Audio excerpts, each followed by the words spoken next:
হয়, যোৱা কেইবাদিনো ধৰি কলিয়াবৰ অঞ্চলৰ এই সত্ৰ নামঘৰ মন্দিৰত চুৰি কাৰ্য সংঘটিত হৈছিল। আমি কেইবাটা ৰিপৰ্ট পাইছিলোঁ। সেই হিচাপে আমাৰ কলিয়াবৰ থানা বাকী ষ্টাফে যথেষ্টখিনি কষ্ট কৰি যোৱা পৰহি এজনেই চোৰ আছিল, গোটেইখিনি এজন চোৰৰ দ্বাৰাই হৈছিলে।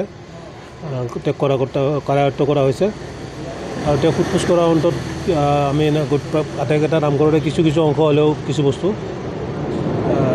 ৰিকভাৰী কৰিব পৰা গৈছে। এই চামুগুৰি বাজিয়াগাঁও তাত কিছুমান ডেম্পত বিক্ৰী কৰিছিল, তেওঁ বিভিন্ন ডেম্পত। তাৰপৰা কিছু বস্তু আমি এতিয়ালৈ চোৰটোৱে য'ত বিক্ৰী কৰিছিলে সেই যিজন ব্যক্তিয়ে কিনিছিলে তেখেতক আটক কৰা হৈছে নেকি? হয়, তেখেতক আটক কৰা গৈছে। কিছুমান তাৰপৰা পলাই আছে। চোৰটো কৰিছে তেওঁ এই এইটো কি কয় বাগৰিৰ হাৰমতি অঞ্চলৰ বিজু ৰাম তেওঁৰ নাম। আৰু এনে ছাৰ হাৰমতিত যিটো খালী কাৰ্টি চলাইছিলে সেইটো বিষয়ে কিবা?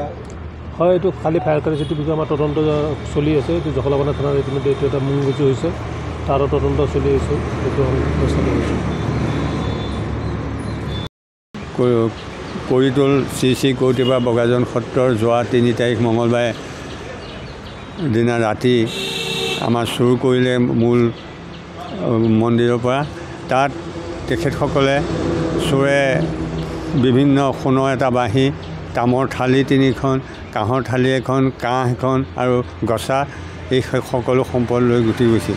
এতিয়া সেই চোৰটোৰ লগে আমি থানাত খবৰ দিছিলোঁ।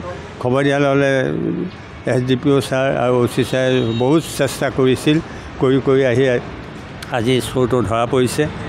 আমি এইটো কাৰণে ধৰা পৰিছে গম পাম, আমাৰ এটা বস্তু যিটো ঘণ্টাটো চিনাক্ত হৈছে। এই ঘণ্টাটো চিনাক্তৰ পৰা আমি গম পালোঁ যে চোৰজন সেইজন। বাকী বস্তুখিনি উদ্ধাৰৰ কাৰণে তেখেতসকলে চেষ্টা কৰি আছে আৰু সোনকালে প্ৰভুৰ এই বস্তুখিনি উদ্ধাৰ হ'ব বুলি আমি আশা কৰিছোঁ।